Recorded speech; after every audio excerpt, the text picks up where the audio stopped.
വിശ്വാസത്തിന് വേണ്ടി നമ്മൾ പ്രാർത്ഥിച്ചുകൊണ്ടിരിക്കണം അല്ലേ?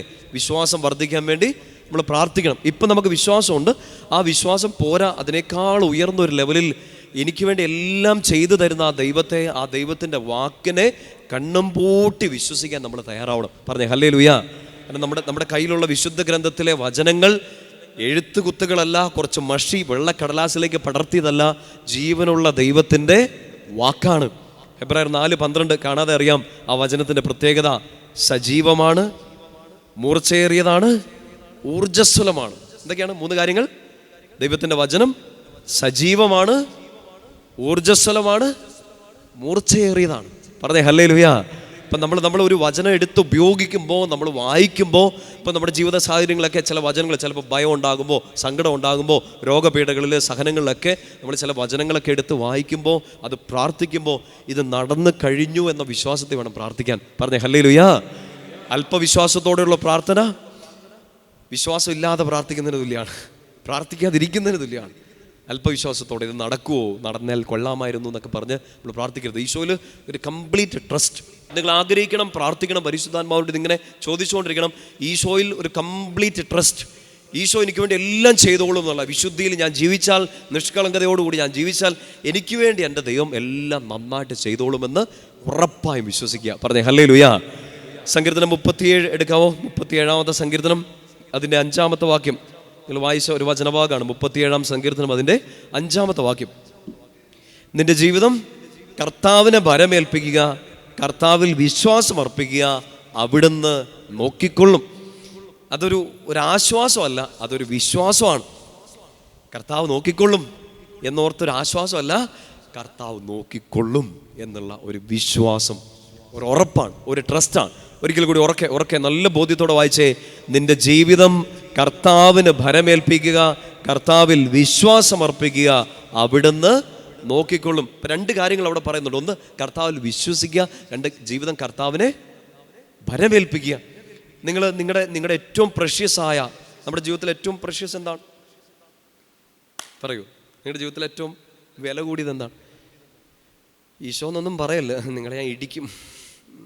നിങ്ങളത് പറയണമെന്നാണ് എൻ്റെ ആഗ്രഹം. എന്നാലും ലെറ്റ് us ബി ലോക്കൽ, നമുക്ക് നോർമലായിട്ട് വളരാം, എന്നിട്ട് പൊങ്ങാം അല്ലേ? തീർച്ചയായിട്ടും ഈശോയ്ക്കാണ് ആ സ്ഥാനം. നമ്മുടെ ജീവിതത്തിൽ ഏറ്റവും മൂല്യമേറിയ ഒന്ന് നമ്മുടെ ഈ ജീവിതം തന്നെയാണ്. ശരിയല്ലേ? ഈ ജീവിതം കൊണ്ടാണ് നമ്മളെല്ലാം ചെയ്തെടുക്കുന്നത്, നമ്മൾ പ്രാർത്ഥിക്കുന്നത്, നമ്മൾ അധ്വാനിക്കുന്നത്, നമ്മൾ പഠിക്കുന്നത്, നമ്മൾ വിശുദ്ധിയിൽ ജീവിക്കുന്നത്, എല്ലാം ഈ ജീവിതം കൊണ്ടാണ്. നമ്മുടെ ഏറ്റവും വില കൂടിയ ഒന്നാണ് ദൈവം തന്ന ഈ ജീവിതം. ആ ജീവിതം കർത്താവിന് ഭരമേൽപ്പിക്കുക, അവിടുന്ന് വിശ്വസിക്കുക, കർത്താവ് നോക്കിക്കൊള്ളും. പറഞ്ഞേ ഹല്ലേലൂയ. ഈ വചനത്തിൻ്റെ ഒരു അഭിഷേകം മനസ്സിലാകണം. നമുക്ക് ഏറ്റവും വില കൂടിയ ഒന്ന് നമ്മളെല്ലാവരുടെയും കയ്യിലോട്ട് കൊടുക്കില്ല. കൊടുക്കുമോ?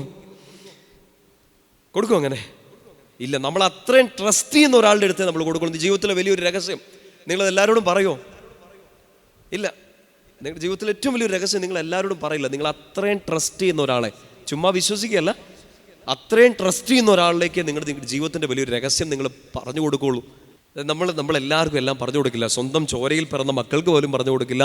നമ്മുടെ ജീവിത പങ്കാളിക്ക് നമ്മൾ പല രഹസ്യങ്ങളും നമ്മൾ കൊടുത്തില്ല. നമ്മുടെ ജീവിതത്തിൽ പ്രഷ്യസായി നമ്മുടെ സ്വന്തമെന്ന് നമ്മൾ കരുതി വെക്കുന്ന പലതും നമ്മൾ കൊടുക്കാറില്ല. ആ ജീവിതത്തെക്കുറിച്ച് വചനം പറയുകയാണ്, നിൻ്റെ ജീവിതം കർത്താവിനെ ഭരമേൽപ്പിക്കുക എന്ന് വെച്ചാൽ ട്രസ്റ്റ് ഹിം കംപ്ലീറ്റ്ലി. എല്ലാം അവൻ്റെ കൊടുക്കുക. എന്തിനാണ്? അവനിൽ വിശ്വസിച്ച് അവനെ ഭരമേൽപ്പിച്ചാൽ അവനെല്ലാം നോക്കിക്കൊള്ളും എന്നൊരു ഉറപ്പ് നമുക്ക് ഉണ്ട്. പറഞ്ഞേ ഹല്ലേലൂയ. ശക്തിയോടെ പറ ഹല്ലേലൂയ. അപ്പം നിങ്ങളുടെ കഴിഞ്ഞ കാലത്തെ, നിങ്ങളുടെ ഇന്ന്, നാളെ, ഭാവി ജീവിതം എല്ലാം ഈശോയ്ക്ക് കൊടുക്കുക, അവിടെ നിന്ന് നോക്കിക്കോളും. സുഭാഷിതങ്ങളുടെ പുസ്തകം 23-ാമത്തെ അധ്യായം എടുക്കാവോ? സുഭാഷിതങ്ങൾ 23. കർത്താവ് എൻ്റെ ഭാവി കാര്യങ്ങൾ, എൻ്റെ ജീവിതം മുഴുവൻ കർത്താവിന് ഞാൻ ഭരമേൽപ്പിച്ചാൽ ആ കർത്താവ് എൻ്റെ എല്ലാ കാര്യങ്ങളും നോക്കിക്കൊള്ളും എന്നൊരു ബോധ്യം നൽകുന്ന വചനമാണ്. സുഭാഷിതങ്ങൾ 23 അതിൻ്റെ 18-ാമത്തെ വാക്യം. തീർച്ചയായും നിനക്കൊരു ഭാവിയുണ്ട്, നിന്റെ പ്രതീക്ഷയ്ക്ക് ഭംഗം നേരിടുകയില്ല. എന്നേറ്റ് പറഞ്ഞേ, തീർച്ചയായും എനിക്കൊരു ഭാവിയുണ്ട്, എൻ്റെ പ്രതീക്ഷയ്ക്ക് ഭംഗം നേരിടുകയില്ല. നിങ്ങളിത് വിശ്വസിക്കുന്നുണ്ടോ? ഉണ്ടോ? തീർച്ചയായിട്ടും എനിക്കൊരു ഭാവിയുണ്ട്. എന്തിൽ വിശ്വസിച്ചുകൊണ്ടാണ്? എൻ്റെ അധ്വാനത്തിലോ എൻ്റെ കഴിവിലോ എൻ്റെ ടാലൻറ്റുകളിലോ വിശ്വസിച്ചല്ല. ഞാൻ ആരുടെ കയ്യിലേക്കാണ് ഈ ജീവിതം കൊടുത്തേക്കുന്നത്? കർത്താവിൻ്റെ കയ്യിലോട്ടാണ്. ഞാൻ ആരിലാണ് വിശ്വസിക്കുന്നത്? ഈശോയിലാണ്. അവിടുന്ന് നോക്കിക്കൊള്ളും എന്നുള്ളൊരു ട്രസ്റ്റ് എനിക്കുള്ളത് കൊണ്ട് എനിക്കൊരുറപ്പാണ്, എനിക്കൊരു നല്ല ഭാവിയുണ്ട്. എൻ്റെ പ്രതീക്ഷകൾക്ക്, എൻ്റെ സ്വപ്നങ്ങൾക്ക്, എൻ്റെ ആഗ്രഹങ്ങൾക്ക്, എൻ്റെ നല്ല ചിന്തകൾക്ക്, എൻ്റെ നല്ല സ്വപ്നങ്ങൾക്ക് ഒരു തടസ്സം ഉണ്ടാവില്ല. കർത്താവ് അതെല്ലാം നിറവേറ്റും. ശക്തിയോട് പറഞ്ഞേ ഹല്ലേലൂയാ. ശക്തിയോട് പറ ഹല്ലേലൂയാ. അടുത്തിരിക്കുന്ന കയ്യപ്പിടി, ആ മുഖത്തോട്ട് നോക്കൂ. ലോകത്തിലെ ഏറ്റവും ദുഃഖിതനായ മനുഷ്യൻ നിങ്ങളുടെ അടുത്ത് നിൽക്കുന്നു. ആ മനുഷ്യനോട് പറ, തീർച്ചയായും നിനക്കൊരു ഭാവിയുണ്ട്. നിന്റെ പ്രതീക്ഷയ്ക്ക് ഭംഗം നേരിടുകയില്ല. പറഞ്ഞേ ഹല്ലേലൂയാ. അതായത് വാക്കിൻ്റെ ശക്തിയാണ്. നിങ്ങളിത് പറഞ്ഞതൊരു മനുഷ്യൻ്റെ വാക്കല്ല, ദൈവത്തിൻ്റെ വാക്കാണ്. സജീവമായ, ഊർജ്ജസ്വലമായ, മൂർച്ചയേറിയ കർത്താവിൻ്റെ വാക്ക് നിങ്ങളുടെ അടുത്തിരിക്കുന്നവരെ കർത്താവിൻ്റെ വചനം പറഞ്ഞത് മുമ്പേ പറഞ്ഞ പോലെ അവിശ്വാസത്തോടെ പ്രാർത്ഥിക്കരുത്, അവിശ്വാസത്തോടെ വചനം പറയരുത്. നിങ്ങളത് പറഞ്ഞത് കർത്താവിൻ്റെ വാക്കാണ്. ആ അടുത്തിരിക്കുന്ന ആളുടെ ജീവിതത്തിൽ, അയാളുടെ സ്വപ്നങ്ങൾക്ക് ഒരു ഭാവിയുണ്ട്. അതിന് ഭംഗം നേരിടുകയില്ല. പറഞ്ഞേ ഹല്ലേലൂയാ. ശക്തിയോട് പറഞ്ഞേ ഹല്ലേലൂയാ. തൊട്ടടുത്ത അധ്യായത്തിൽ ആ ഭാവി നല്ലതാവാൻ വേണ്ടി ചെയ്യേണ്ട ഒരു കാര്യത്തെക്കുറിച്ച് ഇങ്ങനെ പറയുന്നുണ്ട്. 24-ാമത്തെ അധ്യായം, സുഭാഷിതം 24, അതിൻ്റെ 14-ാമത്തെ വാക്യം, 13-14 വായിച്ചു. സുഭാഷിതങ്ങൾ 24, 13, 14 ഉറക്കെ വായിച്ചേ. മകനെ, തേൻ കുടിക്കുക. അതാണോ നല്ലത്? അത് നല്ലതാണ്. തേൻതുള്ളികൾ നാവിന് ആസ്വാദ്യമാണ്. രാവിലെ കഴിച്ചാൽ മെലിഞ്ഞു പോകും, വൈകിട്ട് കഴിച്ചാൽ തടി വെക്കും. അങ്ങനെയൊന്നും ചിന്തിക്കരുത്. ഇത് ആ തേനിനെ കുറിച്ചല്ല ഇത് പറയണത്. നമുക്കതറിയാം. കാരണം ആ പാട്ടൊക്കെ നമ്മൾ പാടാറില്ലേ, തേനിലും മധുരമായി, അങ്ങനെയൊക്കെ. തേനിനെ കുറിച്ച് അടുത്ത വാക്യം വായിക്കണം. അതിനകത്ത് അതിൻ്റെ അർത്ഥം പിടികിട്ടും. 14-ാമത്തെ വാക്യം ഉറക്കെ വായിച്ചു. നിന്റെ ആത്മാവിന് ജ്ഞാനവും അതുപോലെയാണെന്നറിയുക. ഇതുപോലെ തേൻ നാവിന് നല്ലതായതുപോലെയാണ് നിന്റെ ജീവിതത്തിന്, നിന്റെ ആത്മാവിന് എന്ത്? ജ്ഞാനം. അത് നേടിയാൽ നിനക്ക് നല്ല ഭാവി ഉണ്ടാകും. നിന്റെ പ്രതീക്ഷയ്ക്ക് ഭംഗം നേരിടുകയില്ല. രണ്ട് വചനം കൂടെ കണക്ട് ചെയ്ത് ചിന്തിക്കണം. കർത്താവിൻ്റെ വാക്ക് നമ്മളോട് പറയാണ്, നിനക്കൊരു ഭാവിയുണ്ട്, പ്രതീക്ഷയ്ക്ക് ഭംഗം നേരിടുകയില്ല. അതെപ്പോൾ സംഭവിക്കും? ജ്ഞാനം നേടിയാൽ. ജ്ഞാനം നേടിയാൽ. പറഞ്ഞേ ഹല്ലേലൂയാ. ആ ജ്ഞാനം എങ്ങനെ നേടാൻ പറ്റും? വിസ്ഡം, ജ്ഞാനത്തിൻ്റെ പുസ്തകം 6-ാമത്തെ അധ്യായം, മുമ്പോട്ട് മറിച്ചു. സുഭാഷിതങ്ങളിൽ നിന്ന് മുമ്പോട്ട് മറിക്കുക. ജ്ഞാനത്തിൻ്റെ പുസ്തകം 6-ാമത്തെ അധ്യായം, അതിൻ്റെ 11-ാമത്തെ വാക്യം. Wisdom chapter 6 verse 11. ചാടി എടുത്തോട്ടോ, ഒന്നും ചിന്തിച്ചുകൊണ്ടിരിക്കരുത്. നിങ്ങൾക്ക് അറിയാവുന്ന വചനങ്ങളായിരിക്കും. ഒന്ന് കണക്ട് ചെയ്തൊന്ന് ചിന്തിക്കുക. ജ്ഞാനത്തിൻ്റെ പുസ്തകം 6-ാമത്തെ അധ്യായം 11-ാമത്തെ വാക്യം വായിച്ചേ.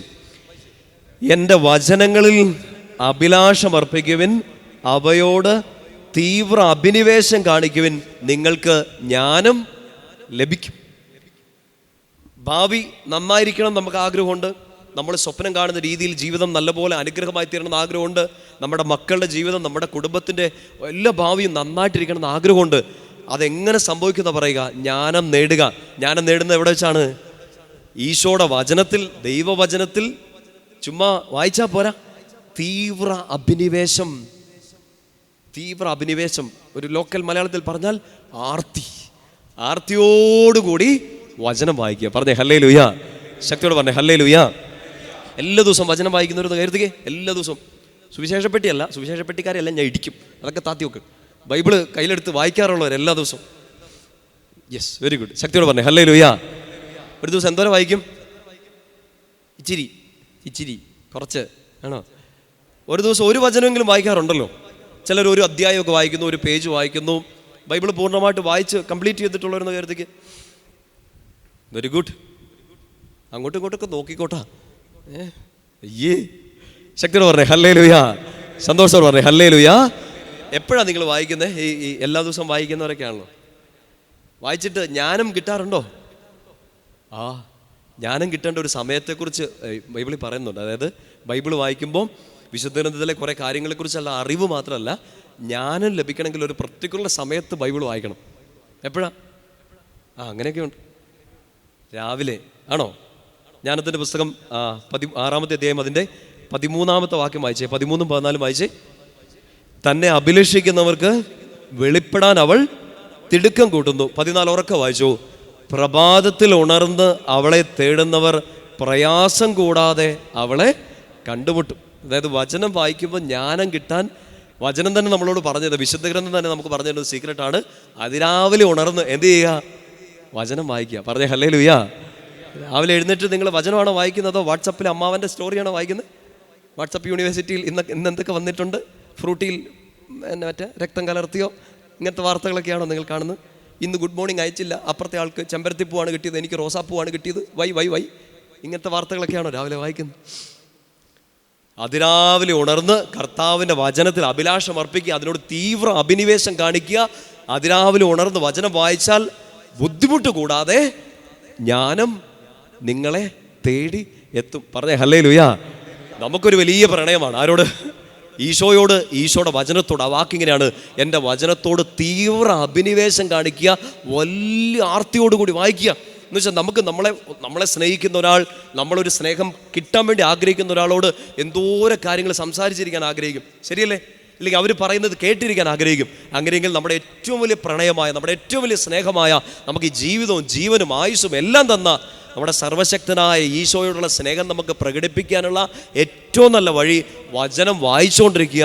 വചനത്തിലൂടെ ഈശോ നമ്മളോട് പറയുന്നത് കേട്ടോണ്ടിരിക്കുക, അടുത്തിരുന്ന് കേട്ടിരിക്കുക. ഏറ്റവും നല്ലൊരു സമയം എപ്പോഴാണ്? രാവിലെ എഴുന്നേറ്റവാടെ ഈ ജീവനുള്ള വചനത്തെ തൊട്ട് തലോടി ആ ജീവൻ അറിയുക. ശക്തിയോട് പറഞ്ഞേ ഹല്ലേലൂയ. സന്തോഷത്തോട് പറഞ്ഞേ ഹല്ലേലൂയ. വളരെ ശക്തിയോടെ ഹല്ലേലൂയ. നിങ്ങൾ ഈ വചനമൊക്കെ വായിക്കുമ്പോൾ ശ്രദ്ധിക്കേണ്ട ഒരു കാര്യം, നമ്മളിപ്പോൾ ഏതെങ്കിലും ഒരു പുസ്തകം വായിക്കുന്നത് പോലെയാണോ വചനം വായിക്കുന്നത്? അല്ല, ജീവനുള്ള വചനമാണ്. അതായത് ഈശോയുടെ ആ വചനത്തോട് നമ്മളൊരു തീവ്രാഭിനിവേശം കാണിക്കുമ്പോൾ നല്ല ശ്രദ്ധയോടെ ഇരിക്കണം. ഒരു വ്യക്തിയിൽ നിന്ന് നല്ല വാക്ക് കേൾക്കാൻ നമ്മൾ ആഗ്രഹിക്കുന്നു, വ്യക്തികളോട് നന്നായിട്ട് സംസാരിക്കാൻ നമ്മൾ ആഗ്രഹിക്കുന്നു. നമ്മൾ ആരും മോശപ്പെട്ട കാര്യങ്ങൾ കേൾക്കാൻ ആഗ്രഹിക്കുന്നില്ല. ഉണ്ടോ? നിങ്ങളെക്കുറിച്ച് നല്ലത് കേൾക്കാനാണ് നിങ്ങൾ ആഗ്രഹിക്കുക. നിങ്ങളെക്കുറിച്ച് ആളുകൾ, നിങ്ങളെ വളർത്തിയെടുക്കുന്ന വാക്കുകൾ, നിങ്ങളെ മുന്നോട്ട് നയിക്കുന്ന വാക്കുകൾ കേൾക്കാനാണ് നമ്മളെല്ലാവരും ആഗ്രഹിക്കുന്നത്. അപ്പോൾ ദൈവത്തിൻ്റെ വചനം നമ്മൾ കേൾക്കുമ്പോൾ നമ്മളോട് പറയാണ്, അത് സജീവമാണ്, ഊർജ്ജസ്വലമാണ്, മൂർച്ചയേറിയതാണ്, അത് ജ്ഞാനം തരുന്നതാണ്, അതിനോട് സ്നേഹം കാണിക്കണം. എന്ന് വെച്ചാൽ ഈ വചനം കുറച്ച് വാക്കുകളല്ല, കുറച്ച് കടലാസുകളല്ല, ഇതൊരു വ്യക്തിയാണ്. ഇതൊരു വ്യക്തിയാണ്. വ്യക്തിയോടാണ് നമ്മൾ ഈ അഭിനിവേശം കാണിക്കുക, വ്യക്തിയോടാണ് ഈ പ്രണയം തോന്നുക, വ്യക്തിയാണ് രാവിലെ എഴുന്നേറ്റ് നമ്മൾ തേടുക. So this word of God you are reading is a person. ജീവിക്കുന്ന വാക്കാണ്, മൂർച്ചയുള്ള വാക്കാണ്, ഊർജമുള്ള വാക്കാണ്. ആ വാക്ക് ഒരു വ്യക്തിയാണ്. പറഞ്ഞേ ഹല്ലേലൂയ. അതിനെക്കുറിച്ച് ബ്യൂട്ടിഫുൾ ആയിട്ട് യോഹന്നാൻ സ്ലീഹ നമ്മളോട് 1-ാം അധ്യായത്തിൽ 1-ാമത്തെ വാക്യത്തിൽ പറഞ്ഞു തരും. യോഹന്നാൻ 1:1 കാണാതെ അറിയായിരിക്കും, പറഞ്ഞു. ആദിയിൽ വചനമുണ്ടായിരുന്നു, വചനം ദൈവത്തോടു കൂടെ ആയിരുന്നു, വചനം ദൈവമായിരുന്നു. സോ നമ്മളതിനെ ഒന്ന് ബ്യൂട്ടിഫുൾ ആയിട്ട് മനസ്സിലാക്കേണ്ടത് എങ്ങനെയാണ്? ആ വചനം ഒരു വ്യക്തിയാണ്, ആ വ്യക്തി ദൈവമാണ്, ആ ദൈവത്തിൻ്റെ പേര് ഈശോ എന്നാണ്. ക്ലിയർ ആണോ? നമ്മൾ ആരോടാണ് ഈ ആഗ്രഹം കാണിക്കുന്നത്? നമ്മൾ ആരെയാണ് തീവ്രാഭിനിവേശം കാണിക്കുന്നത്? നമ്മൾ ആരെയാണ് ഈ രാവിലെ എഴുന്നേറ്റ് തേടുന്നത്? ഉത്തമഗീതത്തിലൊക്കെ നമ്മൾ വായിക്കും, രാത്രിയിലും പകലും ഞാൻ എഴുന്നേറ്റ് എൻ്റെ മണവാളനെ അന്വേഷിച്ചു. ആരെ? ഈശോയെ. സഭയുടെ മക്കളെ സംബന്ധിച്ച്, വിശുദ്ധരെന്ന് വായിക്കുന്ന ഓരോ മക്കളെ സംബന്ധിച്ചും നമ്മുടെ മണവാളൻ ആരാണ്? ഈശോയാണ്. Is a person. നമ്മൾ കേൾക്കുന്ന ഈ വാക്ക് ഒരു വ്യക്തിയാണ്, ആ വ്യക്തി ദൈവമാണ്, ആ ദൈവത്തിൻ്റെ പേര് ഈശോ എന്നാണ്.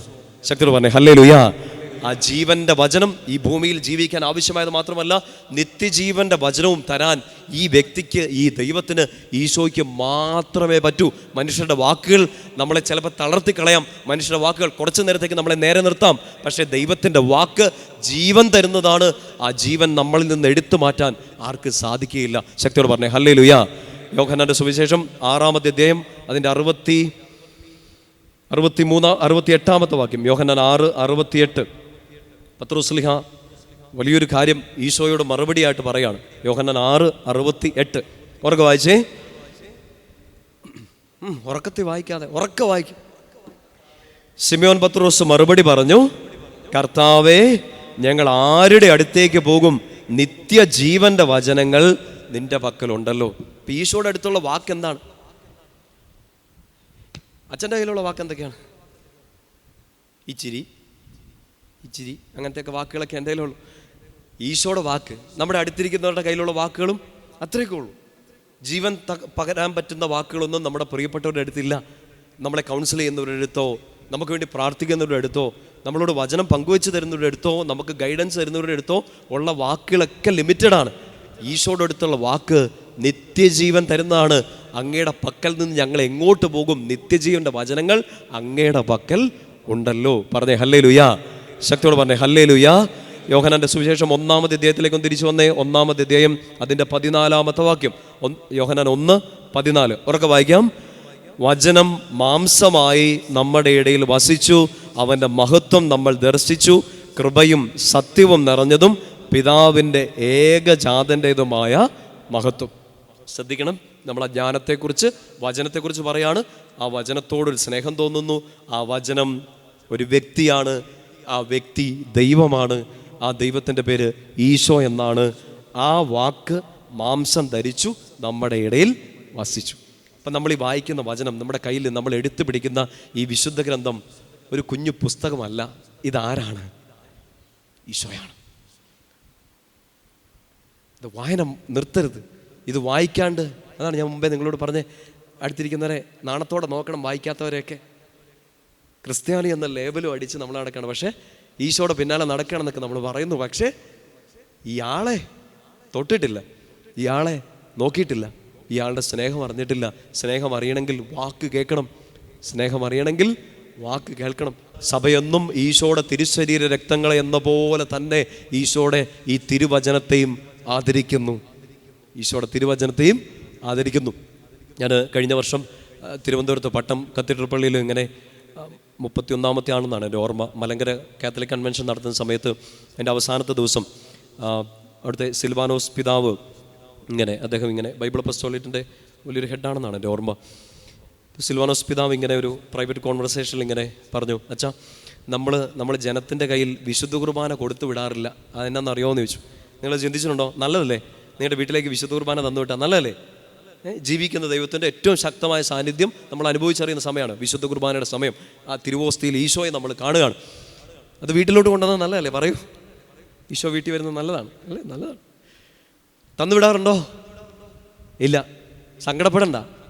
പിതാവ് പറഞ്ഞ വലിയൊരു സത്യമാണ്. സഭയുടെ പഠനത്തോട് ചേർന്ന് നിന്ന് പിതാവ് പറഞ്ഞാണ്, ജനത്തിന് വിശുദ്ധ കുർബാന വീട്ടിൽ കൊണ്ടുപോകാൻ അനുവാദമില്ലാത്തത് കൊണ്ട് സഭ ദൈവജനത്തിൻ്റെ കയ്യിൽ വിശുദ്ധ ഗ്രന്ഥം കൊടുത്തുവിട്ടിരിക്കുന്നു. മനസ്സിലാവുന്നുണ്ടോ? വിശുദ്ധ കുർബാന നമുക്ക് വീട്ടിൽ കൊണ്ടുപോകാൻ അനുവാദമില്ലാത്തത് കൊണ്ട് നമ്മുടെ കയ്യിൽ എന്ത് തന്നുവിട്ടിരിക്കുന്നു? വിശുദ്ധ ഗ്രന്ഥം തന്നുവിട്ടിരിക്കുന്നു. സഭ എക്കാലത്തും ഈശോയുടെ ശരീരരക്തങ്ങളെ എന്ന പോലെ ഈശോയുടെ വചനത്തെയും ആദരിക്കുന്നു, ബഹുമാനിക്കുന്നു, സ്നേഹിക്കുന്നു. ശക്തിയോട് പറ ഹല്ലേലൂയാ. സന്തോഷം പറഞ്ഞേ ഹല്ലേലൂയാ. ബൈബിളൊന്നും എടുത്ത് കൈ പിടിച്ചേ, നെഞ്ചോടൊന്ന് ചേർത്ത് പിടിച്ചേ, ഇനി ഒന്നൊരു ഉമ്മ കൊടുത്തേ. എല്ലാ ദിവസവും എടുത്ത് വായിച്ചോണം. സജീവമാണ്, ഊർജ്ജസ്വലമാണ്. സന്ധിബന്ധങ്ങളെ തുളച്ചു കയറാൻ ഇരുവായ്ത്തല വാളിനേക്കാൾ മൂർച്ചയേറിയ ദൈവത്തിൻ്റെ വചനമാണ്. നിങ്ങളുടെ ജീവിതത്തെ മാറ്റാൻ പറ്റുന്ന കർത്താവിൻ്റെ വാക്ക്, മനുഷ്യരുടെ വാക്കല്ല. പറഞ്ഞേ ഹല്ലേലൂയാ. വലതു കരത്തിൽ ആ ബൈബിളൊന്ന് ഉയർത്തിപ്പിടിച്ചുകൊണ്ട് ശക്തിയോടെ പറ ഹല്ലേലൂയാ. ബൈബിളൊന്ന് തുറന്ന് ഒരു വചനം എടുത്തങ്ങ് വായിച്ചു. നിങ്ങൾക്ക് തുറന്ന് കിട്ടുന്ന വചനം അങ്ങ് എടുത്ത് വായിച്ചു. എനിക്ക് തുറന്ന് കിട്ടിയത് ഞാൻ വായിക്കട്ടെ.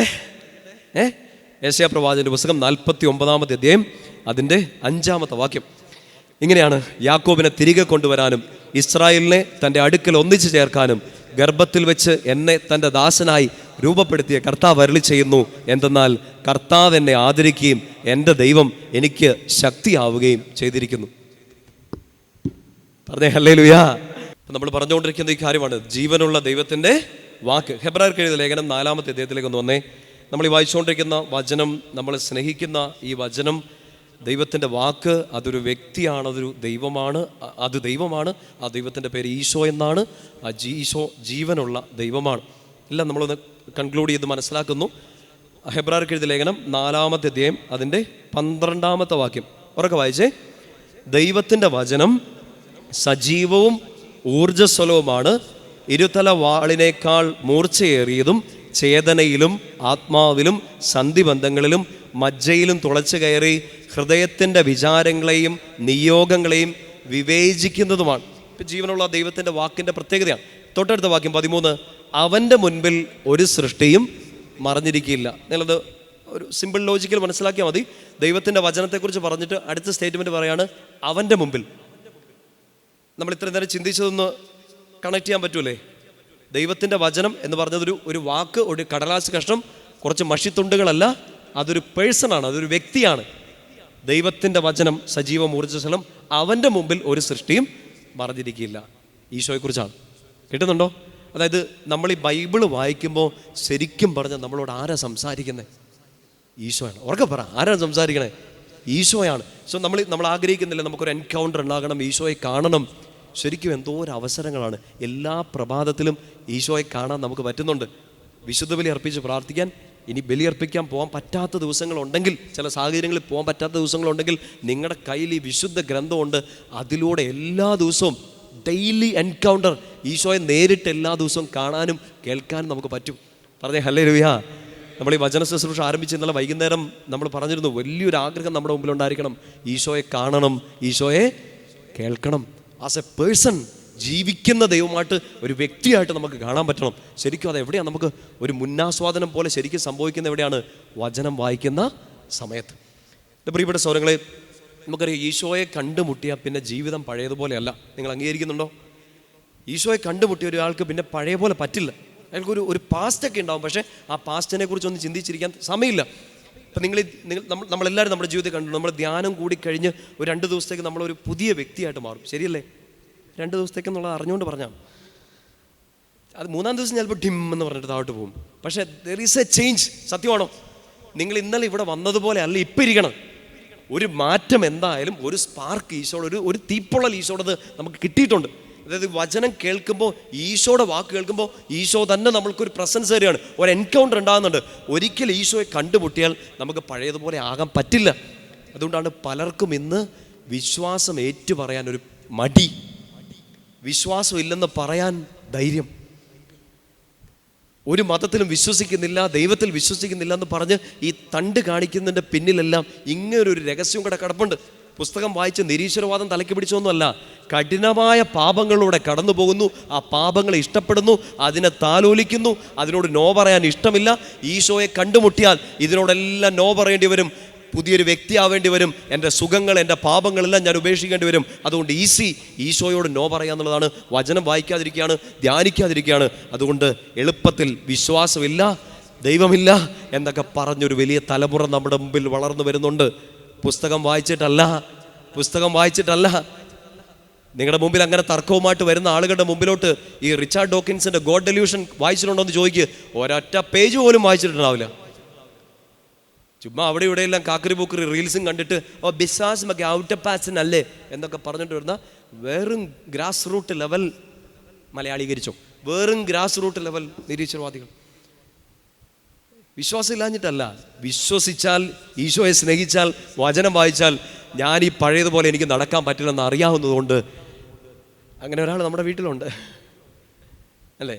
പള്ളി വേണ്ടാം, അച്ഛന്മാരെല്ലാം കള്ളന്മാരാണ്, ധ്യാനക്കുറുക്കന്മാരെല്ലാം നൈറ്റി തൊഴിലാളികൾ. എനിക്കിതുവരെ മനസ്സിലായിട്ടില്ല അതെങ്ങനെ ഇതിനെ കണ്ടിട്ട് നൈറ്റി ആയിട്ട് തോന്നുന്നു. കൺട്രി പീപ്പിൾ, ഇതാണോ നൈറ്റി? നിങ്ങൾ നൈറ്റി കണ്ടിട്ടില്ല? നൈറ്റി തൊഴിലാളികൾ, എൻ്റെ പൊന്നെ. വല്ലപ്പോഴേ ഞാൻ ഫേസ്ബുക്കിൽ കമൻറ്റുകളൊക്കെ വായിക്കാറുള്ളൂ. അപ്പോൾ ഇങ്ങനെ കാണാം, നൈറ്റി തൊഴിലാളിയായ നീ. അതെന്നാ തൊഴിലാളിയാണ്? എൻ്റെ അമ്മേനെ നോക്കിയിട്ട് അത് വിളിച്ചാൽ ഞാൻ ചിലപ്പോൾ അംഗീകരിക്കും. കാരണം അമ്മ നൈറ്റിയും ബ്ലൗസൊക്കെ അടിക്കാറുണ്ട്, തയ്യൽക്കാരിയാണ്. ചുമ്മാ കോമഡി. കാരണം ഉപദേശം പറയുന്നവനെ തിരുത്തുന്നവനെ ഇഷ്ടമില്ലാത്തൊരു ലോകമാണ് നമ്മുടെ. ശരിയാണോ? പള്ളി വന്നാൽ ഉപദേശം കേൾക്കേണ്ടി വരും, കുമ്പസാരിക്കേണ്ടി വരും, വചനം കേൾക്കേണ്ടി വരും, ജീവിതം മാറേണ്ടി വരും, ഈ തിന്മയാതെല്ലാം ഉപേക്ഷിക്കേണ്ടി വരും. അതുകൊണ്ട് ഈസി എന്താണ്? കർത്താവിനോട് റിബലടിക്കുക, ഈശോ ഇല്ല, ദൈവമില്ല എന്നൊക്കെ പറഞ്ഞ് മസിലും കാണിച്ചുകൊണ്ട് നടക്കുക. തിരിച്ചു വരും, എല്ലാം തിരിച്ചു വരും. കർത്താവ് തിരിച്ചു കൊണ്ടുവരുന്നൊരു സമയമുണ്ട് എല്ലാത്തിനും. ശക്തിയോട് പറഞ്ഞേ ഹല്ലേലൂയ. പ്രിയപ്പെട്ട സൗരങ്ങളെ, നമ്മൾ ശ്രദ്ധിക്കേണ്ടത്, ഇപ്പം നമ്മൾ ഈ വചനം കേൾക്കാൻ വേണ്ടി ഒരുമിച്ച് കൂടുന്നു. നമ്മുടെ ഉള്ളിൽ ഒരു പ്രശ്നമുണ്ട്. കേൾക്കുന്ന വചനത്തെ നമ്മൾ പൂർണ്ണമായിട്ട് അത് സ്വീകരിച്ചില്ലെങ്കിൽ അതൊരു നെഗറ്റീവ് ഫലം ഉണ്ടാക്കും. കേൾക്കുന്ന വചനത്തെ സ്വീകരിച്ചില്ലെങ്കിൽ നെഗറ്റീവ് ഫലം. പിന്നീട് വായിച്ചാൽ മതി. യെശയ്യാ പ്രവാചകന്റെ പുസ്തകം 55-ാമത്തെ അധ്യായത്തിൻ്റെ 10-11 വാക്യങ്ങൾ ഇങ്ങനെ പറയുന്നുണ്ട്. ഒരു മഴത്തുള്ളി ഭൂമിയിലേക്ക് വീഴുന്നത് പോലെ ബലം ചൂടാതെ അത് തിരിച്ച് പോവില്ല. കർത്താവിൻ്റെ വചനം ബലം ചൂടും. അപ്പം നമ്മളത് സ്വീകരിക്കുന്നില്ലെങ്കിൽ, ഈശോ തന്നെ ഒരു ഉപമ പറയുന്നില്ലേ, വിത്ത് വിതച്ചു, എവിടെയൊക്കെ വീണു? വഴിയരികിൽ വീണു, മുള്ളിനിടയിൽ വീണു, പാറപ്പുറത്ത് വീണു, നല്ല നിലത്തൊക്കെ വീണു. നമ്മുടെ ജീവിതം തന്നെയാണത്. പക്ഷെ ഇതിനകത്ത് ഏറ്റവും അപകടം പിടിച്ച ഒന്നാണ് ഈ മുള്ളിനിടയ്ക്ക്. അതായത് നമുക്കിത് കേൾക്കാൻ സൗകര്യം ഉണ്ടായിരുന്നു, നമ്മൾ പക്ഷേ ഈ മുള്ള് വളരാൻ അനുവദിച്ചുകൊണ്ടിരുന്നു. കിട്ടുന്നുണ്ടോ? ഒരു സൈഡിൽ നിന്ന് വചനം കേൾക്കുന്നു, മറ്റേ സൈഡിൽ അവിശ്വാസമുണ്ട്, പാപമുണ്ട്. രണ്ടും കൂടി ഇങ്ങനെ ബാലൻസ് ചെയ്ത് പോയിക്കൊണ്ടിരിക്കുകയാണ്. മുൾച്ചെടി കിട്ടുന്നുണ്ടോ? പാറപ്പുറത്ത് വീണത് അറ്റ്ലീസ്റ്റ്, വഴിയരികിൽ വീണത് അറ്റ്ലീസ്റ്റ് കാക്കയെങ്കിലും കൊത്തിക്കൊണ്ട് പോയി, അവർക്കെങ്കിലും വയറ് നിറഞ്ഞു, വഴിയെ പോയവർക്കെങ്കിലും ആ വചനം ഉപകാരപ്പെട്ടു. ഇത് നമ്മുടെ ജീവിതത്തിൽ നല്ല നിലത്തൊക്കെ വീണു, ഒപ്പം തന്നെ നമ്മൾ ഈ മുള്ളും കൂടെ വളരാൻ അനുവദിച്ചു. ഒരു സൈഡിൽ വചനം കേൾക്കുന്നു, ധ്യാനിക്കുന്നു, ആരാധിക്കുന്നു, മറ്റൊരു സൈഡിൽ ആരും അറിയാതെ ഒരു അശുദ്ധ ജീവിതം, ആരും അറിയാതെ ഒരു പാപജീവിതം കൂടെ ഇങ്ങനെ മെയിൻറ്റെയിൻ ചെയ്ത് ബാലൻസ് ചെയ്ത് നമ്മൾ പൊയ്ക്കൊണ്ടിരിക്കുകയാണ്. മുൾച്ചെടികൾക്കിടയിൽ വീണ വിത്ത് ഞെരുക്കിക്കളയും. എന്തിനെ? വചനത്തെ. കിട്ടുന്നുണ്ടോ? നമ്മുടെ ഉള്ളിൽ ഫലം ചൂടാൻ സാധ്യതയുള്ള വചനത്തെ പോലും അല്പം അവിശ്വാസം, അല്പം പാപം ഞെരുക്കിക്കളയാണ് നമ്മൾ മുള്ളിനെ വളരാൻ അനുവദിക്കുമ്പോൾ. ഇത് മനസ്സിലാവുന്നുണ്ടോ? പറഞ്ഞേ ഹല്ലേലൂയ. അതുകൊണ്ട് വചനം സ്വീകരിക്കുമ്പോൾ, നമ്മൾ വായിക്കുമ്പോൾ അത് പൂർണ്ണ ഹൃദയത്തോടെ ഏറ്റെടുക്കുക. റിബൽ അടിച്ചാൽ, അതിന് മറുതലിച്ചാൽ ഒരു അപകടത്തെക്കുറിച്ച് ഹെബ്രായർക്കുള്ള ലേഖനത്തിൽ തന്നെ പറയുന്നുണ്ട്.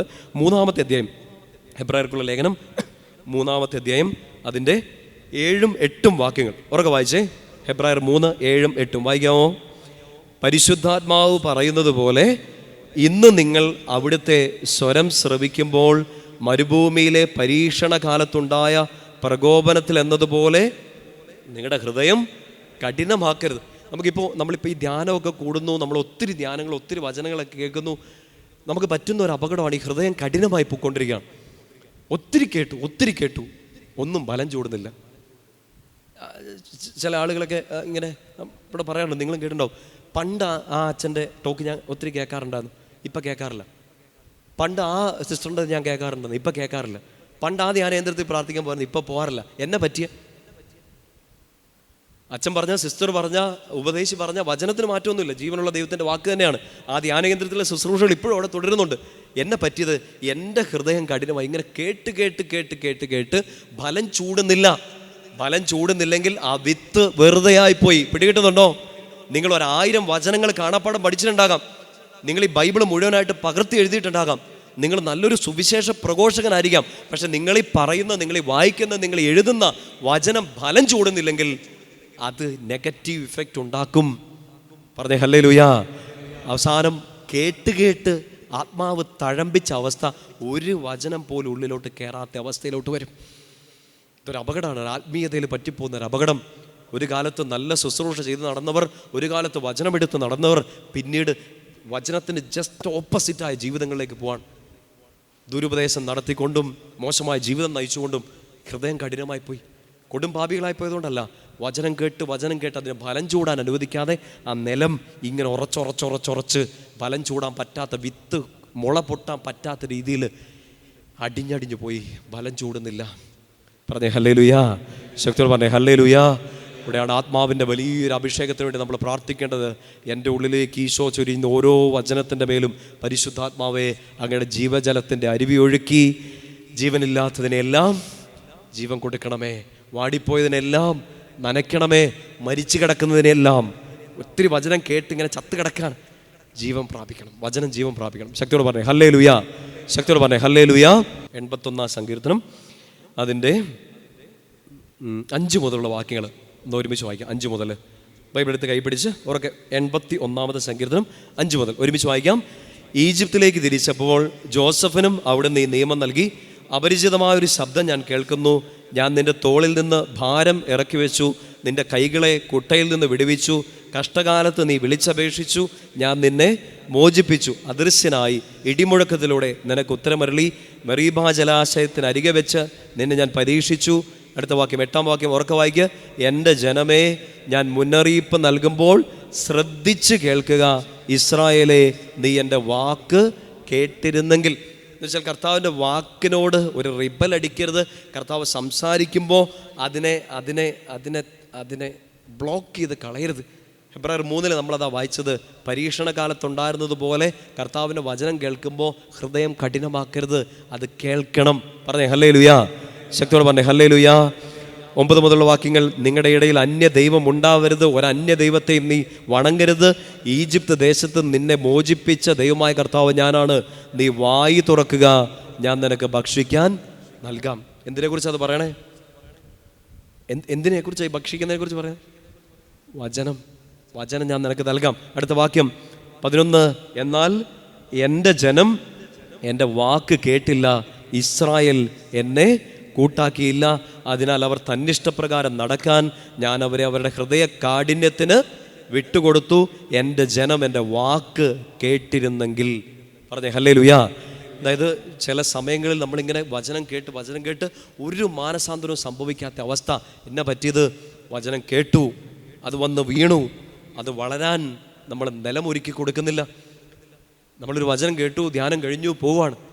എല്ലാ ദിവസവും കൊണ്ടാണ് പറഞ്ഞ് പ്രഭാതത്തിൽ ഉണർന്ന് അതീവ തീക്ഷ്ണതയോടുകൂടി ഈ വചനങ്ങൾ വീണ്ടും വീണ്ടും ധ്യാനിച്ചുകൊണ്ടിരിക്കുക. ജീവനുള്ള ദൈവത്തെ എല്ലാ ദിവസവും കണ്ടുമുട്ടിക്കൊണ്ടിരിക്കുക. ഈ വിത്ത് ഓരോ ദിവസവും വളർത്താൻ വേണ്ടി പരിശ്രമിച്ചുകൊണ്ടിരിക്കുക. അഭിഷേകത്തിൻ്റെ ആ ജലം ഓരോ ദിവസവും ഒഴുക്കിക്കൊണ്ടിരിക്കുക. പുതിയ ഫലം എല്ലാ ദിവസവും വന്നുകൊണ്ടിരിക്കും. സമയം കിട്ടുമ്പോൾ വായിക്കണം എസെക്കിയേൽ 47. ആ ജലാശയത്തിന് അരികെ നിൽക്കുന്നതുകൊണ്ട് ആ വൃക്ഷം എല്ലാ കാലത്തും ഫലം തന്നുകൊണ്ടിരിക്കും. എല്ലാ കാലത്തും. അതായത് ഈ അഭിഷേകത്തിൻ്റെ ഈ ഒരു പ്രദേശത്ത്, ഈ ഒരു ജലാശയത്തിന് അരികെ നിൽക്കുമ്പോൾ എപ്പോഴും ഫലം തന്നുകൊണ്ടിരിക്കും. വചനം കേൾക്കുമ്പോൾ ഹൃദയം കഠിനമാക്കരുത്. എന്നാ സംഭവിക്കുന്ന ഹൃദയം കഠിനമായാൽ? ഹെബ്രായർ 3 തിരിച്ചു വരിക. ഹെബ്രായർക്ക് എഴുതിയ ലേഖനം 3-ാമത്തെ അധ്യായം. നമ്മളിപ്പോൾ സങ്കീർത്തനം 81 വായിച്ചു. അവരുടെ ഹൃദയ കാഠിന്യത്തിന് അവിടുന്ന് അവർ വിട്ടുകൊടുത്തു. എന്നാ സംഭവിക്കുന്നത്? 3-ാമത്തെ അധ്യായം ഹെബ്രായർ 3 അതിൻ്റെ 11-ാമത്തെ വാക്യം അവരൊക്കെ ഒരുമിച്ച് വായിക്കാം. എൻ്റെ ക്രോധത്തിൽ ഞാൻ ശപഥം ചെയ്ത് പറഞ്ഞതുപോലെ അവർ ഒരിക്കലും എൻ്റെ വിശ്രമത്തിലേക്ക് പ്രവേശിക്കുകയില്ല. വളരെ ശ്രദ്ധയോടെ, വളരെ പ്രാധാന്യത്തോടെ ഈ വചനം നിങ്ങൾ ഏറ്റെടുക്കണം. കർത്താവിൻ്റെ വചനം കേൾക്കുമ്പോൾ അതിനെ നിങ്ങൾ സ്വീകരിക്കാതിരുന്നാൽ, അത് ഈ ധ്യാനാവസരത്തിൽ വചന ശുശ്രൂഷയുടെ സമയത്ത് മാത്രമല്ല, നിങ്ങളൊരു വചനം വായിക്കുന്നു, ആ വചനത്തെ സംശയിക്കുകയോ ആ വചനം നിങ്ങളോട് പറയുന്ന കാര്യങ്ങൾ അനുസരിക്കാതിരിക്കുകയോ ചെയ്യുമ്പോൾ നമുക്ക് സംഭവിക്കുന്ന ഇതാണ്: അവിടുന്ന് വാഗ്ദാനം ചെയ്ത വിശ്രമത്തിലേക്ക് നമുക്ക് പ്രവേശിക്കാൻ പറ്റാതെ വരുന്നു. വചനം നമ്മളോട് പറയാണ്, കർത്താവിൻ്റെ വചനം കേൾക്കുമ്പോൾ അതിനെ സ്വീകരിക്കാതിരുന്നാൽ, ഹൃദയകാഠിന്യം കാണിച്ചാൽ നമുക്ക് പറ്റുന്ന അപകടം, നമുക്ക് നഷ്ടപ്പെട്ടു പോകുന്നതാണ് കർത്താവ് വാഗ്ദാനം ചെയ്ത ആ വിശ്രമം നമുക്ക് കിട്ടാതെ പോകുന്നു. വിശ്രമം എന്ന് വെച്ചാൽ എന്താ? ചുമ്മാ കൊഴ എന്നിരിക്കുന്നത് അതാണോ വിശ്രമം? ഇല്ല. അതിനെക്കുറിച്ച് നന്നായിട്ട് മനസ്സിലാക്കണം. അടുത്തൊരു വചനം കൂടെ വായിച്ചേ. 3-ാമത്തെ അധ്യായം അതിൻ്റെ 18-ാമത്തെ വാക്യം, 18-19 വായിക്കാമോ? അനുസരണക്കേട് കാണിച്ചവരോടല്ലേ ഒരിക്കലും തൻ്റെ വിശ്രമത്തിലേക്ക് പ്രവേശിക്കുകയില്ലെന്ന് അവിടുന്ന് ആണയിട്ട് പറഞ്ഞത്. 19 കൂടെ വായിച്ചേ. അങ്ങനെ അവിശ്വാസ നിമിത്തമാണ് അവർക്ക് പ്രവേശിക്കാൻ സാധിക്കാതെ വന്നതെന്ന് നാം കാണുന്നു. 2 വാക്കുകൾ അവിടെ ഉപയോഗിക്കുന്നുണ്ട്. ഒന്ന് അനുസരണക്കേട്, 2 അവിശ്വാസം. നമ്മൾ ഈ പറഞ്ഞതെല്ലാം കണക്ട് ചെയ്ത് ചിന്തിച്ച് നോക്കണം. കർത്താവിൻ്റെ വചനത്തോട് നമ്മളൊരു അവിശ്വാസം കാണിച്ചാൽ, കർത്താവ് വചനത്തിലൂടെ നമ്മൾ സംസാരിക്കുന്ന ചില കാര്യങ്ങളോട് അനുസരണക്കേട് കാണിച്ചാൽ സംഭവിക്കുന്നത് അവിടുന്ന് വാഗ്ദാനം ചെയ്ത വിശ്രമം നമുക്ക് കിട്ടില്ല. ഇത് മനസ്സിലാക്കി തരാൻ നല്ല ശ്രദ്ധയോടെ ഇരുന്നാൽ മതി. എന്താണ് കർത്താവ് നൽകുന്നൊരു വിശ്രമം? നമുക്ക് ആഗ്രഹിക്കേണ്ടതും ഈ ഒരു കാര്യമാണ്. നമ്മൾ പ്രാർത്ഥിക്കേണ്ട ഒരു കാര്യമാണ്. എൻ്റെ കർത്താവ് എനിക്ക് തന്നിരിക്കുന്ന ഒരു വിശ്രമം. എപ്പോഴാണ് നമ്മൾ വിശ്രമിക്കണം? മടുക്കുമ്പോഴാണ്? അല്ല, ഒരു ദീർഘശ്വാസമൊക്കെ വിട്ടിട്ട് നമ്മൾ ഹാവു എന്നൊക്കെ പറഞ്ഞൊരു വിശ്രമത്തിൻ്റെ ഒരു അനുഭവത്തിലേക്ക് വരുന്ന എപ്പോഴാണ്? 2 കാര്യങ്ങൾ. ഒന്ന്, നമ്മളെ ഏൽപ്പിച്ച കാര്യങ്ങൾ നമുക്ക് നന്നായിട്ട് ചെയ്യാൻ പറ്റി. 2, നമുക്ക് പേടിയില്ല, കാര്യങ്ങളൊക്കെ സെറ്റാണ്, ഓക്കെയാണ്. അങ്ങനെ ഒരു ചിന്ത ഉള്ളിലേക്ക് വരുമ്പോഴും നമുക്ക് വിശ്രമിക്കാൻ പറ്റും. ശരിയല്ലേ? ഉറക്കം നഷ്ടപ്പെട്ടു പോകുന്ന എപ്പോഴാണ്? അയ്യോ, നാളെ എന്നാ ചെയ്യും, ഇനി എന്നാ ചെയ്യും, അത് ശരിയാവുമോ, ഇത് ശരിയാവുമോ? വിശ്രമം നഷ്ടപ്പെട്ടു പോകുന്ന എപ്പോഴാണ്? ആകുലതകൾ വർദ്ധിക്കുമ്പോൾ, നമുക്ക് ട്രസ്റ്റ് നഷ്ടപ്പെട്ടു പോകുമ്പോൾ. ഓർത്തിരിക്കുക, ഈ ട്രസ്റ്റ് ഇല്ലാത്ത സമയത്ത് റെസ്റ്റ് ഇല്ലാണ്ടാവും. നമ്മൾ ഭയങ്കര റെസ്റ്റ്ലെസ് ആയിപ്പോവും. വിശ്രമിക്കാൻ പറ്റില്ല. ആശ്രയത്വ ബോധം നഷ്ടപ്പെട്ടു പോകുമ്പോൾ, ട്രസ്റ്റ് നഷ്ടപ്പെട്ടു പോകുമ്പോൾ ഈ റെസ്റ്റ്, വിശ്രമം നമുക്ക് നഷ്ടപ്പെട്ടു പോകും. ഈശോ നമുക്കൊരു വാഗ്ദാനം തരികയാണ്, നിങ്ങൾക്കൊരു വിശ്രമം ഞാൻ തന്നിട്ടുണ്ട്. പക്ഷെ ആ വിശ്രമം നഷ്ടപ്പെട്ടു പോകും. ആ വിശ്രമത്തിലേക്ക് നിങ്ങൾ പ്രവേശിക്കില്ല. എപ്പോൾ? എൻ്റെ വചനം വിശ്വസിക്കാതിരുന്നാൽ, ആ വചനത്തെ അനുസരിക്കാതിരുന്നാൽ, അതിനെ അവിശ്വസിച്ചാൽ കർത്താവ് വാഗ്ദാനം ചെയ്ത വിശ്രമം നമുക്ക് കിട്ടില്ല. പറഞ്ഞേ ഹല്ലേലൂയ. ആ വിശ്രമം എന്താണെന്നറിയോ? Complete trust in God. നമ്മൾ തുടക്കത്തിൽ വായിച്ചു സങ്കീർത്തനം 37:5. നിൻ്റെ ജീവിതം കർത്താവിന് ഭരമേൽപ്പിക്കുക. നമുക്ക് പറ്റുന്നില്ല. കാരണം എന്താണ്? വചനം നമ്മൾ അനുസരിക്കാതെ വരുമ്പോൾ, വചനത്തെ നമ്മൾ അവിശ്വസിക്കുമ്പോൾ ഈ വിശ്രമം നമുക്ക് കിട്ടാതെ പോകും. നമുക്ക് ഈ ട്രസ്റ്റ് കിട്ടാതെ പോകും. വിശുദ്ധ ഗ്രന്ഥം ആരംഭിക്കുമ്പോൾ ഉൽപ്പത്തി 2:3 നമ്മളിങ്ങനെ വായിക്കുന്നുണ്ട്, ഒരു വിശ്രമത്തെക്കുറിച്ച് പറയുന്നുണ്ട്. 6 ദിവസം കൊണ്ട് തൻ്റെ സൃഷ്ടികർമ്മമെല്ലാം പൂർത്തിയാക്കി 7-ാം ദിവസം കർത്താവ് എന്ത് ചെയ്തു? വിശ്രമിച്ചു. ചുമ്മാ പറയാതെ വിശ്രമിച്ചു എന്നാണ്. 7-ാം ദിവസം 7-ാം ദിവസം അവിടുന്ന് ആ പ്രവർത്തികളിൽ നിന്നെല്ലാം വിശ്രമിച്ച് ആ ദിവസത്തെ അനുഗ്രഹിച്ച് വിശുദ്ധമാക്കി മാറ്റി. 7-ാം ദിവസം ചുമ്മാ കൈയും കെട്ടിയിരിക്കുമല്ല, 7-ാം ദിവസം അനുഗ്രഹിച്ച് വിശുദ്ധമാക്കി മാറ്റി. നമ്മൾ ഈ സാബത്താചരണമൊക്കെ ഞായറാഴ്ചകളിലോ വെള്ളിയാഴ്ചകളിലോ ഒക്കെ നമ്മൾ സാബത്താചരണം, ചിലയിടങ്ങളിലൊക്കെ ശനിയാഴ്ചകളിൽ സാബത്താചരണമൊക്കെ നടത്തുമ്പോൾ അതിൻ്റെ പ്രധാനപ്പെട്ട ഉദ്ദേശം എന്താണ്? ചുമ്മാ ഇരിക്കുക എന്നുള്ളതാണോ? അല്ല, ആ ദിവസം സ്പെഷ്യലി കർത്താവിന് വേണ്ടി മാറ്റിവെക്കപ്പെട്ട ആ ദിവസം, അനുഗ്രഹിക്കപ്പെട്ട ദിവസം വിശുദ്ധമായിട്ട് നമ്മൾ ആചരിക്കണം. ശക്തിയോട് പറഞ്ഞേ ഹല്ലേലൂയ. അപ്പം ഈ 7-ാം ദിവസം, 6-ാം ദിവസം സൃഷ്ടികർമ്മം പൂർത്തിയാക്കി, അത്രയും ദിവസം കർത്താവ് ഒറ്റയ്ക്കാണ്. 6-ാം ദിവസം മുതൽ കർത്താവിൻ്റെ കൂടെ ആരോ ഉണ്ട്. ആര്? കർത്താവിൻ്റെ സാദൃശ്യത്തിൽ ഛായയിൽ സൃഷ്ടിക്കപ്പെട്ട മനുഷ്യരും കൂടെ ഉണ്ട്. കിട്ടുന്നുണ്ടോ? 7-ാം ദിവസത്തെ ഈ വിശ്രമത്തിൽ കർത്താവ് ഒറ്റയ്ക്കല്ല, കർത്താവിനോട് കൂടെ ഈ മനുഷ്യരും കർത്താവിൻ്റെ വിശ്രമത്തിലേക്ക് പ്രവേശിച്ചു. ഇപ്പോൾ കുറച്ച് ക്ലിയർ വരും, ക്ലാരിറ്റി വരും. 7-ാം ദിവസം കർത്താവ് വിശ്രമിച്ച് വിശുദ്ധമാക്കി അനുഗ്രഹമാക്കിയപ്പോൾ ആ കർത്താവിൻ്റെ കൂടെ ആരും ഉണ്ട്? മനുഷ്യരും ഉണ്ട്. ആ വിശ്രമത്തിലേക്കാണ് കർത്താവ് നമ്മളെ വിളിക്കുക. എന്ന് വെച്ചാൽ ഈ ഭൂമിയും എല്ലാ കാര്യങ്ങളും സൃഷ്ടിച്ച് പരിപാലിച്ച ആ കർത്താവിൻ്റെ കൂടെയുള്ളൊരു ജീവിതം, അതിനെയാണ് നമ്മൾ വിളിക്കുക വിശ്രമം. കിട്ടുന്നുണ്ടോ? ചുമ്മാ ഇരിക്കുന്നതല്ല, എൻ്റെ കർത്താവിൻ്റെ കൂടെയുള്ള എൻ്റെ ജീവിതം, എൻ്റെ കർത്താവിനെ ട്രസ്റ്റ് ചെയ്തുകൊണ്ടുള്ള ജീവിതം, എൻ്റെ ജീവിതം മുഴുവൻ. സങ്കീർത്തനം 37:5 നമ്മൾ വായിച്ചതുപോലെ എൻ്റെ ഈശോയിൽ ജീവിതം മുഴുവൻ സമർപ്പിച്ചുകൊണ്ടുള്ള ഒരു ജീവിതം, അതിനെയാണ് നമ്മൾ പറയുക വിശ്രമം. Rest comes from trust. ഈശോയിൽ വിശ്വസിക്കുന്ന, ട്രസ്റ്റ് ചെയ്യുന്ന ഒരാൾക്കാണ് ഈ വിശ്രമം പ്രോമിസ് ചെയ്തിരിക്കുന്നത്. ആ വിശ്രമം കിട്ടുന്ന എവിടെയാണ്? ഈശോയുടെ വചനം വിശ്വസിക്കുമ്പോൾ, അത് ഏറ്റെടുക്കുമ്പോൾ, അതിനെ അനുസരിക്കുമ്പോൾ, അതിനോട് റിബലടിക്കാതെ ഹൃദയത്തിലേക്ക് ഏറ്റെടുക്കുമ്പോൾ, ഹൃദയകാഠിന്യമെല്ലാം മാറ്റിവെച്ച് വചനം ജീവിക്കാൻ പരിശ്രമിക്കുമ്പോൾ നിങ്ങൾ അവിടുന്ന് വാഗ്ദാനം ചെയ്ത വിശ്രമത്തിലേക്ക് പ്രവേശിക്കും. ട്രസ്റ്റ് വളരും. ആ ട്രസ്റ്റ് വളർന്നാൽ പിന്നെ നമുക്ക് ഭയമില്ല, നമുക്ക് ആകുലതകളില്ല, നമുക്ക് അസ്വസ്ഥതകളില്ല. ഈ 3 നമുക്കിപ്പോൾ ഉണ്ട്. കിട്ടുന്നുണ്ടോ? ഈ 3 നമുക്കുണ്ട്. ഉത്തരം എവിടെയാണ്? ഇതിൻ്റെ സൊല്യൂഷൻ എവിടെയാണ്? കർത്താവിൻ്റെ വചനത്തെ ഏറ്റെടുക്കുക. ശക്തിയോട് പറഞ്ഞേ ഹല്ലേലൂയ.